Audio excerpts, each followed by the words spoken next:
नमस्कार दोस्तों, स्वागत है आप सभी का हिंदी गुरु चैनल पर। मैं हूं भारत कुमार। आज की स्पेशल क्लास में हम कक्षा 10वीं के सैंपल पेपर के बारे में बात करेंगे कि किस तरह से बोर्ड एग्ज़ाम में क्वेश्चंस आते हैं और बच्चों को किस तरह से उस क्वेश्चन को सॉल्व करना है, टाइम मैनेज कैसे करना है, कितना लिखना है, कैसे लिखना है, क्वेश्चन के लिए आपका अप्रोच कैसा रहेगा और आपका ओवरऑल आपका जो स्ट्रेटजी है वो कैसे रहेगी एग्ज़ाम के पर्पज़ से। तो आज की इस वीडियो में हम पूरा इन सब बिंदुओं के बारे में हम डिस्कस करने वाले हैं। तो बने रहिए वीडियो के एंड तक। तो चलिए बिना किसी देरी के शुरू करते हैं आज की मास्टर क्लास की। सबसे पहले हम देखते हैं यहाँ पर ये आपका 2025-26 लिखा हुआ है, जो कि 2026 और 27 में भी सेम, क्योंकि आपका पाठ्यक्रम कोई चेंजेस नहीं हुआ है। तो क्वेश्चन वैसे ही आएंगे और अधिकतम मार्क्स आपके 80 नंबर के होंगे। आपको 3 घंटे का समय मिलेगा आपके एग्ज़ाम के लिए। ठीक है? इस तरह से कुछ सामान्य निर्देश आपके एग्ज़ाम में लिखे रहेंगे जिसको आपको पालन करना है। और इसमें कुल 4 खंड रहेंगे। आपके एग्ज़ाम में कितने रहेंगे? कुल 4 खंड, क ख ग घ। और क्या है, इसमें कुछ क्वेश्चंस वगैरह हैं, वो सभी चीज़ें प्रश्न पत्र 15 क्वेश्चन रहेंगे यहाँ पर सभी प्रश्न अनिवार्य है और आंतरिक विकल्प भी आपको दिए रहेंगे आपके एग्जाम में। मतलब ये है कि आपको जैसे 4 क्वेश्चन दिए तो 3 बनाना इस तरह से, और प्रश्नों के उत्तर दिए गए निर्देशों का पालन करके आपको लिखना है। तो एकदम ध्यान से आपको क्या करना है, एग्जाम में जब भी आप बैठेंगे तो आपको जो भी निर्देश दिए रहेंगे उसको आपको अच्छे से पढ़ना है, ताकि आपको कोई भी हड़बड़ी में मिस्टेक ना हो। सबसे पहले हम यहाँ पर देखेंगे अपठित बोर्ड। यहाँ पर हम क्वेश्चंस को सॉल्व नहीं करने वाले हैं। हम यहाँ पर सिर्फ देखेंगे कि किस तरह से क्वेश्चंस आते हैं, आपको कैसे बनाना है, इसके बारे में हम वीडियो में बात करेंगे। चलिए देखते हैं। तो खंड क में यहाँ पर जो है आप देख सकते हैं अपठित बोध। यहाँ पर ये 14 मार्क्स का आता है, जिसमें से 7 मार्क्स आपका जो है अपठित गद्यांश रहेगा आपका, और 7 मार्क्स आपका जो है अपठित काव्यांश रहेगा। तो यहाँ पर सबसे पहले हम गद्यांश को देखेंगे। आप देख सकते हैं इतना बड़ा जो है गद्यांश जो है आपका रहेगा, जिसमें ये लगभग आपका 250 शब्दों के आसपास आपको दिया रहेगा। थोड़ा सा लेंदी लगेगा भले आपको, लेकिन आपके एग्जाम में इसी तरह से आपको अनुच्छेद जो भी है आपको अपठित गद्यांश है वो दिया रहेगा। ठीक है, ऐसे आपको दिए रहेंगे, आप देख सकते हैं, जो वो भी करके देख सकते हैं।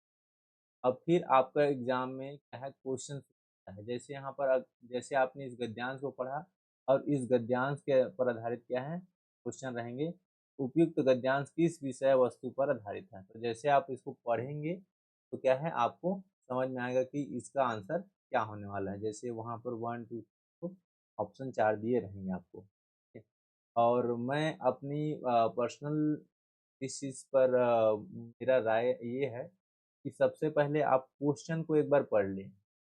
इससे क्या होगा, क्वेश्चन को पहले पढ़ने के बाद अगर आप गद्यांश को पढ़ना स्टार्ट करेंगे तो आपको समझ में आएगा कि अभी मैंने क्वेश्चन पढ़ा है, उसका आंसर यहाँ पर मिल रहा है। तो सबसे पहले आप क्वेश्चन को पहले पढ़ लेंगे। ठीक है, तो 1 नंबर का इस तरह से क्वेश्चन आएगा। फिर देखिए आपका 1 नंबर का और दिख रहा है यहाँ पर। देखिए कथन कारण है ना, नाम में जो है कथन और कारण से रिलेटेड क्वेश्चन आते हैं, और इससे यहाँ पर 4 विकल्प दिए रहेंगे। फिर आपको बताना रहेगा कि कारण सही है ना, कथन गलत है, इस तरह से कथन और कारण दोनों गलत है, तो इस तरह से इसमें सेकंड ऑप्शन आ जाएगा। और कहीं कहीं पर कथन सही है और कारण की सही व्याख्या भी करता है, तो क्या है, ये ऑप्शन आ जाएगा। इसी तरह से यहाँ पर कथन सही, लेकिन कारण क्या है, कथन की व्याख्या नहीं करता है। तो इस तरह से चारों ऑप्शन देखना है, जो भी सही बैठता है उसको आपको लगाना है। फिर आपका फिर से यही क्वेश्चन आ जाएगा आपको इस तरह से कि 4 आपको जो भी यहाँ पर 1 2 3 दिया रहेगा, फिर विकल्प में बोल दिया जाएगा कि इसमें से कौन सा सही है, दूसरा तीसरा सही है, पहला दूसरा सही है, इस तरह से आपको दिया रहेगा। तो आपको इसमें जो है आपके गद्यांश के अकॉर्डिंग ही आपको आंसर देने हैं। ठीक है, ये 3 नंबर का जो है आपका MCQ आते हैं। ठीक है, MCQ आपको आएंगे। फिर आपका देखिए यहाँ पर ये 2 नंबर का आपका एक क्वेश्चन आएगा, फिर आपका 2 नंबर का क्वेश्चन। अब यहाँ पर देखिए इसको बनाने के लिए कई बच्चे क्या कर देते हैं कि जो आपके गद्यांश में रहते हैं उसी को सीधे सीधे लिख देते हैं खोज करके। तो आपको ऐसा नहीं करना है, आपको खोजना भले है लेकिन साथ ही साथ अपने वर्ड भी आपको ऐड करने हैं कि उसको जैसे सर्वनाम का यूज करते हुए आप उसमें लिख लेना, ठीक है। इससे क्या है आपके मार्क्स अच्छे पूरे मार्क्स मिल सकते हैं आप, ठीक है। तो ये 2 आपका यहाँ पर हो जाएगा, 2 जो है आपका लघु उत्तरी बोल सकते हैं, लघु उत्तरी। तो ये हो जाएगा आपका, ये 2 into 2 कर देंगे, यहाँ पर ये 7 मार्क्स का हो जाएगा।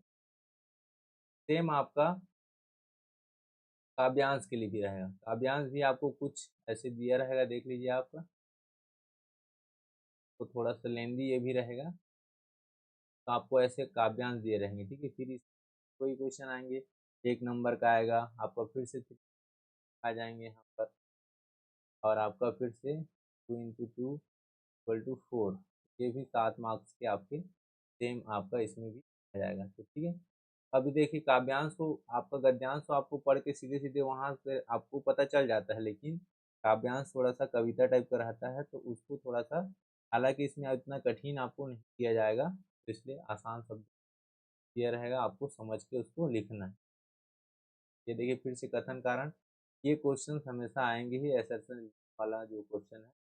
अब देखिए यहाँ क्वेश्चन दिया है, देखो 2-2 नंबर को जो दिया है यहाँ पर क्वेश्चन, तो यहाँ पर आपको क्या करना है कि जो काव्यांश दिया रहा है, ठीक है, आपको काव्य के रूप में नहीं लिखना है इसका आंसर, आपको जैसे आप कहानी लिखते हैं गद्य के रूप में, उस तरह से आपको लिखना है, पद्य रूप में आपको आंसर यहाँ पर लिखते हैं। कई बच्चे क्या करते हैं कि सीधे सीधे जो है क्वेश्चन की जो है सर को उसी की कविता की पंक्ति को लिख कर आ जाते हैं, जो कि सही, तो आपको फुल मार्क्स नहीं मिलेंगे, ठीक है। तो यहाँ पर जैसे आप पढ़ेंगे उसके हिसाब से आपको थोड़ा सा काव्य उनके भाव को व्यक्त करते हुए अपने शब्दों में लिखना है, ठीक है।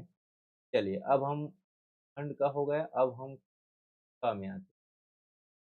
ये आपका पूरा 16 मार्क्स का होता है, ठीक है। तो इसमें क्या होगा कि 4 यहाँ पर रहेंगे, 4 4 into 4 = 6, ठीक है। तो ये 4 टॉपिक्स आपके व्याकरण से होंगे, जिसमें से पहला रहेगा आपका रचना के आधार पर वाक्य, आप लिख लीजिएगा इसको, ठीक है। इसमें कितने 5 प्रश्न दिए रहेंगे, जिसमें 4 आपको लिखने हैं। मैंने आपको शुरू में बताया कि निर्देश में क्या लिखा था कि आपको आंतरिक विकल्प भी दिया जाएगा।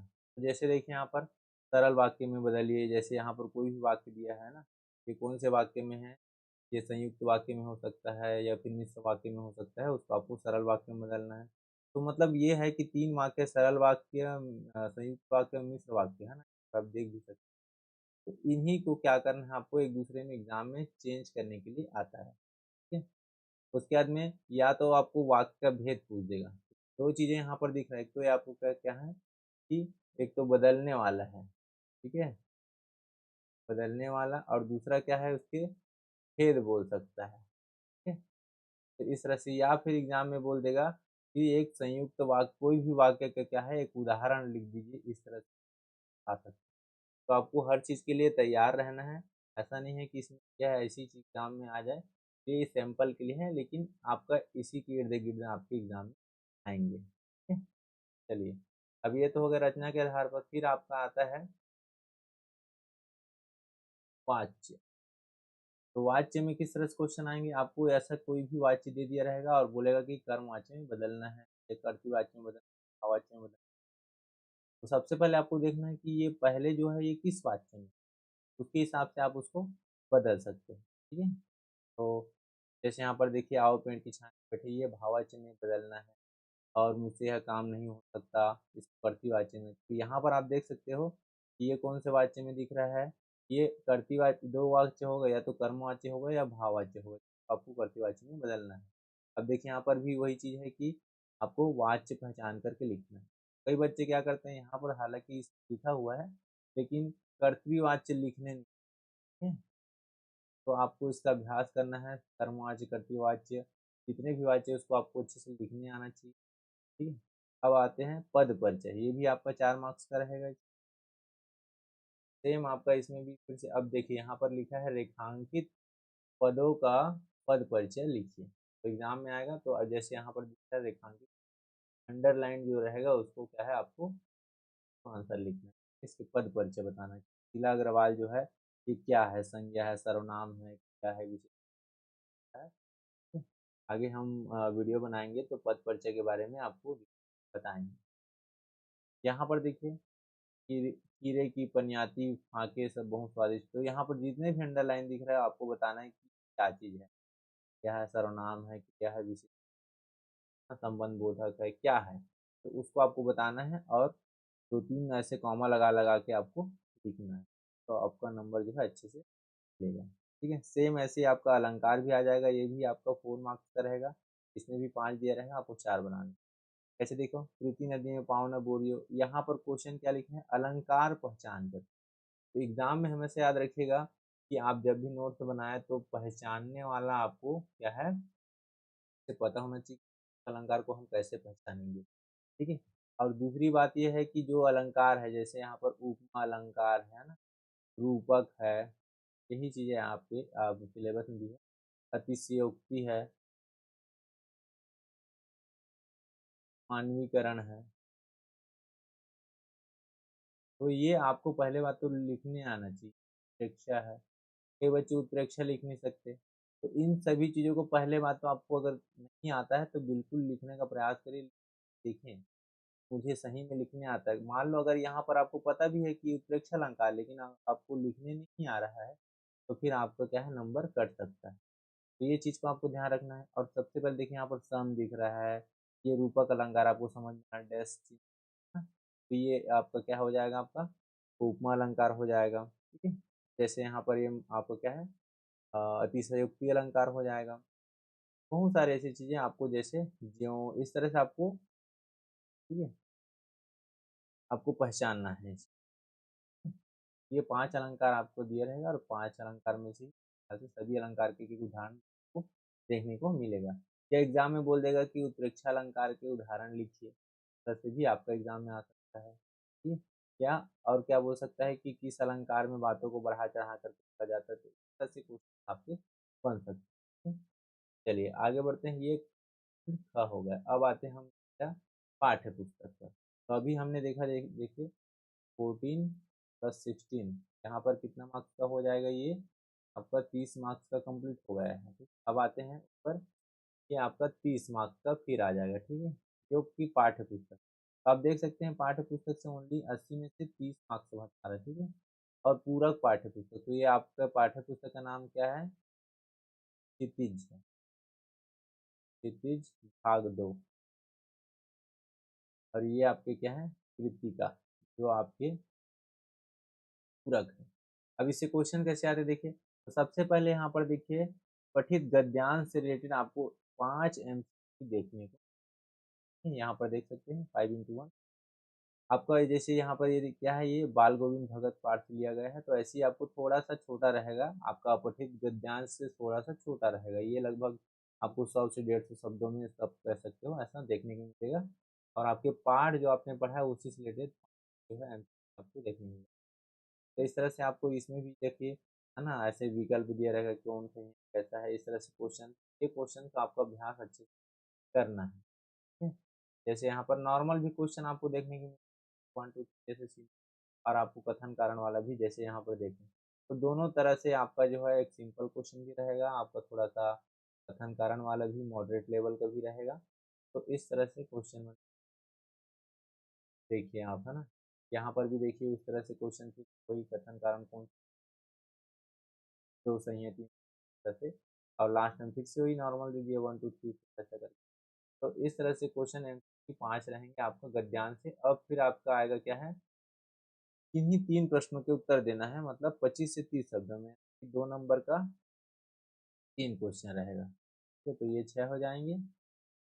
जैसे नेताजी का चश्मा है, उसका परिचय लिखना, हालदार साहब के व्यक्तित्व, तो ऐसे आपको क्वेश्चन जो है आपके गद्यांश से दिखेंगे।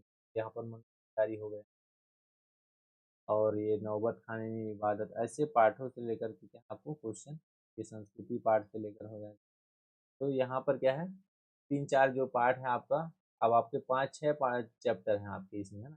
लेकिन इसमें कोई ना कोई चीज़ों को, जैसे किसी को आपका एमसीक्यू में दे देंगे या फिर किसी को क्या है इसमें क्वेश्चन में दे देंगे, 2 नंबर का 25 से 30 शब्द। अब आपका एक लाइन में मान लो 10 शब्द आते हैं, तो आपको 3 लाइन से ज़्यादा नहीं लिखना, 4 लाइन मैक्सिमम कह सकते हो, इससे ज़्यादा आपको नहीं। कई बच्चे क्या करते हैं, अगर उनको पता रहता तो उसी पे टाइम वेस्ट करते रहते हैं, 10-10 लाइन लिखते रहते हैं। मिलना आपको 2 ही नंबर है, इसलिए टू द पॉइंट लिखिए। और अपनी वर्तनी का मेन रूप से क्या है, आपको वर्तनी को आपको सुधारना है। अगर आपको लगता है कि वर्तनी पर एक वीडियो बनाऊँ, तो कमेंट करके ज़रूर बताइएगा, कि मैं आपको बता सकूँ कि बच्चे किस तरह से ज़्यादातर मिस्टेक करते हैं, मैं उन पर बात करूँगा। आप चलिए, अब यहाँ पर क्या है, ये तो आपके क्वेश्चंस हो गए। फिर से आपका पठित काव्यांश आएगा। अब गद्यांश हो गए तो काव्यांश इसमें भी होगा। पठित काव्यांश है, जैसे ये तार सप्तक, ये संगतकार पाठ से है। आपके पाठ आप देख सकते हैं सीरीज में होगा, संगतकार पाठ से है, तो ये ऐसे आपको क्वेश्चन दे दिया रहेगा। अब मेन समझना है कि जब भी आपको क्लास में समझाया जा रहा है या फिर हम यहाँ पर अभी आपको वीडियो के थ्रू बता रहे हैं, तो आपको क्या करना है, इसको अच्छे से समझना है, लिखना है, कॉपी नोट्स में बनाना है, ठीक है। इससे क्या होगा कि अगर आपको इसको जैसे यहाँ पर ढांढस वर्ड है ना, आपको नहीं पता है, तो आपका क्वेश्चन इसमें आ गए तो कैसे बताओगे आप, ठीक है। तार तब तक किसको बोलते हैं अगर आपको नहीं पता है, ठीक है। प्रेरणा क्या होता है, इस तरह से इसमें जैसे कुछ भी इसमें वर्ड है, संगतकार किसको बोलते हैं, तो अगर आपको नहीं पता है तो आप इसके आंसर को बता पाने में असमर्थ हो, ठीक है। तो क्या है, उसको अच्छे से जानना है, ठीक है। इसमें भी एमसीक्यू रहेंगे, फिर वही आपका कथन कारण वाला चीज, ठीक है, सेम वैसी टाइप का रहेगा इसमें भी, फॉर्मेट जो है, ठीक है। अब आते हैं यहाँ पर भी, इसके भी क्वेश्चन होंगे, 3 क्वेश्चन है, 4 दिए रहेंगे आपको 3। तो इसमें भी आपका बहुत सारे 5-6 चैप्टर रहेंगे, है ना, 5 से 6 चैप्टर लगभग होंगे। इसमें से भी आपको 3-4 चैप्टर दे देंगे आपको, और एक आध चैप्टर का आपका जो है पठित काव्यांश दे देंगे। तो जैसे यहाँ पर सूरदास पाठ से है, ये राम लक्ष्मण वाले पाठ से है, उत्साहट नहीं रही, ये नागार्जुन के, तो आप देख सकते हैं अलग अलग जगह से क्या है, पर ये नागार्जुन की पाठी निराला जी के बारे में उनके द्वारा लिखित, और आत्मकथ्य हो गया। इस तरह से क्या है, 3-4 चैप्टर से आपको 3 बना। अब फिर से यहाँ पर मैं बोलूँ कि शब्दों का ध्यान रखना, 25 से 30 शब्द। अब आप देख सकते हैं कि क्वेश्चन आंसर ओनली क्या है, 25 से 30 शब्द में ही आ रहा है, उससे ज़्यादा तो आ ही नहीं रहा है आपके क्षितिज पाठ से। क्षितिज मतलब आपके पाठ्य पुस्तक, ये बाकी तो आपके पठित काव्यांश और जो पठित गद्यांश जो है, वो तो आपको फ्री के नंबर भी से तो अगर आपको बनाने आता है, ठीक है। तो कई बच्चे बहुत क्वेश्चन आंसर के पीछे भागते रहते हैं, पाठ की व्याख्या के पीछे। तो अगर आपको अच्छे नंबर लाना है, तो आप जो है मेंटेन करके चलिए कि क्या कैसे आता है, हमको किस तरह से पढ़ना है, क्योंकि ज़्यादा पढ़ने से कोई मतलब नहीं है, जो आएगा ही नहीं है, तो आपको इसमें ध्यान रखना। चलिए, अब आता है पूरक पाठ्य पुस्तक, जो कि आपकी एक कृतिका से है। इसमें क्या है, इसमें 3 प्रश्न दिए रहेंगे और 2 प्रश्नों के, और मुझे लगता है शायद याद है कि 3 ही चैप्टर हैं इसमें। एक आपका साना साना हाथ जोड़ी माता कांचल, और एक और कोई चैप्टर का नाम बताऊँ। तो 3 चैप्टर हैं, तीनों से मुझे लगता है एक आपको क्या है, दिए रहेंगे 3 क्वेश्चन। जैसे यहाँ पर लिखा भी है, देख लीजिए, कि साना साना हाथ, देखिए मैं क्यों लिखा चैप्टर, ये तीसरा है, ये आपका दूसरा है, और एक आपका है, इसमें लिखा भी रहेगा। 3 रहेंगे, तीनों से देंगे, और ये आपका 4 नंबर का रहेगा, जो कि 2 ठोक रहेगा, तो 4 दूनी 8। तो लॉन्ग क्वेश्चन रहेगा, और आपको इसको 50 से 60 शब्दों में लिखना है। तब ये है, कह सकते हो कि 6 से 7 लाइन या 8 लाइन कह सकते हो, ये इनफ है। अगर एक लाइन में 10 आपको आता है तो, ठीक है। तो एकदम गिन के भी नहीं लिखना है, लेकिन एक एवरेज देखना है कि आपको टू दी पॉइंट क्या है, आपको लिखना है। तो पाठ को इसका क्या करना है, अच्छे से सारांश आपको समझ जाना है, ठीक है। इसको माइंड मैप के थ्रू समझो, या आपको सारांश जो है अच्छे से, और एग्जाम में क्या है, जब एग्जाम आए तो आप उस सारांश को पढ़ लीजिए, माइंड पढ़ लीजिए, ठीक है। की पॉइंट्स को लिख के रख लीजिए, इससे क्या है, आपको जो पाठ जो है आपको ऐसे ही समझ में आ जाएगा। चलिए आगे बढ़ते हैं। अब आता है खंड घ। ठीक है, यहाँ तक तो मुझे लगता है आप सबको समझ में आ गया होगा कि किस तरह से आपको क्वेश्चन को हल करने हैं, कैसे करने हैं, कि कितने शब्दों में लिखना है और कितनी लाइन लिखनी है। अब हम आते हैं रचनात्मक लेखन के बारे में। तो इसमें क्या है कि आपको कोई भी एक विषय पर क्या है संकेत बिंदुओं के आधार पर 120 शब्द, 120 शब्द मतलब आप देख सकते हैं आपका 12 से 15 लाइन, इतने में आपको एक अनुच्छेद लिखना, पैराग्राफ राइटिंग, ठीक है। यानी होता है पैराग्राफ, जो आप इंग्लिश में रहता है वही क्या है इसमें हिंदी में अनुच्छेद बोलते हैं। तो देखिए यहाँ पर एक ऑनलाइन गेमिंग का बढ़ता हुआ जाल, ये मान लो एक आपका टॉपिक है और इसमें संकेत बिंदु आपको ये 1 2 3 ऐसे 3 4 आपको दे दिए रहेंगे और इसी को ध्यान में रखते हुए आपको लिखना है। कई बच्चे क्या करते हैं इसको डैश कर करके लिखते हैं, आपको ऐसा नहीं करना है। आपको ये अनुच्छेद है तो एक ही आपको पैराग्राफ बिना चेंज किए आपको पूरे को क्या है ध्यान में रखते हुए लिखना है, ठीक है? तो अनुच्छेद में कोई उपसंहार वगैरह नहीं होता है, तो आपको क्या है एक, ठीक है, एकदम ये कह सकते हैं एक निबंध का छोटा रूप है, ठीक। तो आपको जब बहुत ज़्यादा नहीं लिख, टू दी पॉइंट लिखना है, ठीक है। फिर वही बात बोलूँगा कि ज़्यादा लिखने से नंबर ज़्यादा मिलता है, ऐसा ये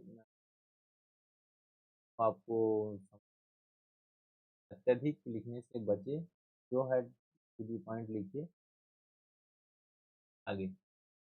फिर वही चीज़ है इसमें है ना, 2 3 आपको दिया रहेगा तो ये अच्छी बात है कि आपको अपने मनपसंद या आपका नॉलेज जिसमें ज़्यादा है तो उस पर आप लिख सकते हो। इसके लिए आप क्या कर सकते हो कि आप क्या करिए, कभी कभी न्यूज़पेपर पढ़िए, है ना, पेपर, या फिर मोबाइल से कभी आप क्या कर दीजिए कोई भी आर्टिकल निकाल करके क्या है पढ़ते रहिए। आपको अलग से नॉलेज भी आपको रखना है, कोई डाटा है ना, कुछ हो रहा है करेंट चीज, इससे थोड़ा सा क्या है आपको ये इस चीज़ पे क्या है आपका चेक होता है, तो इन चीज़ों को भी आपको ध्यान रखना है। समाचार पत्र वगैरह में भी आपको कुछ कुछ जैसे रहता है तो आपको फीचर वगैरह को भी पढ़ते रहना है, ठीक है? इससे आपका नॉलेज बढ़ेगा और आप अच्छे से लिख पाएंगे। नहीं तो फिर आप क्या है आपके पास में शब्द ही नहीं रहेंगे और आप अच्छे से आगे। ये आपका कितने मार्क्स का होता है, ये 6 नंबर का होता है। अब आते हैं ये पत्र लिखन, जो कि क्या है आपका, ये आपका औपचारिक पत्र रहेगा, एक औपचारिक रहेगा, औपचारिक, और एक आपका अनौपचारिक रहेगा, तो दो रहेंगे। तो इसका क्या है अच्छे से आपको क्या करना है फॉर्मेट, कि जिसको हम प्रारूप बोलते हैं, अच्छे से प्रारूप को समझ लेना है तो आप इसको बना सकते हैं, ठीक है। 100 शब्दों में है तो इसको अच्छे से बना लेना है और लिखना है। आपको फॉर्मेट पहले आपको पता होना चाहिए, कुछ भी ऐसे कहीं पर भी लिखने देगा, चेक करने वाला हमेशा देखेगा कि बच्चे का जो फॉर्मेट में है कि नहीं, ठीक है, उस चीज़ को आपको देना है, ठीक है। फिर आपका ये क्या है स्ववृत्त लेखन होगा है, इसका भी फॉर्मेट रहता है कि पहले नाम वगैरह लिखना है, पिताजी का नाम लिखते लिखते फिर आपका क्या है क्वालिफिकेशन वगैरह रहेगा, शैक्षणिक योग्यता हो गया, फिर कार्यस्तर, ये सब चीज़, अनुभव वगैरह सब वो सब चीज़ लिखनी है और ये 80 शब्दों में। और मेरी राय में अगर आप देखें तो इसमें क्या है जैसे आप ईमेल लिख सकते हैं, त्वरित लेखन थोड़ा सा बड़ा रहता है तो ईमेल लेखन भी 80 शब्दों में रहता है, तो आपको उसको समझने में आसानी होगी, तो आप इसको लिख सकते हैं।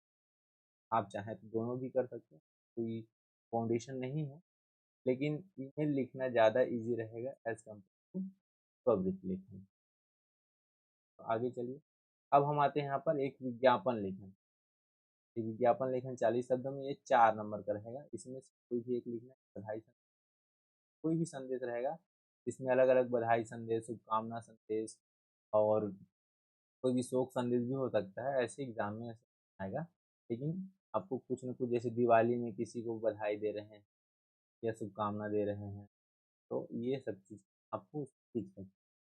इसका ये भी एक फॉर्मेट होता है, ऐसा नहीं है वैसे भी जैसे पत्र लिखते हो, ये संदेश यानी मैसेज, कि आपको क्या करना है, जैसे मैसेज व्हाट्सएप में देते हैं ना, तो एक मैसेज रहता है, आपको क्या है फॉर्मेट बना, एक चारों ओर चौकोन बना देना है, ऊपर में संदेश। आगे हम इसके लिए एक सेपरेट वीडियो बनाएंगे जिसमें आपको इसको अच्छे से बताएंगे, ठीक है। तो इस तरह से क्या होता है ये आपका, अब इसमें से ये संदेश लेखन थोड़ा इजी होता है।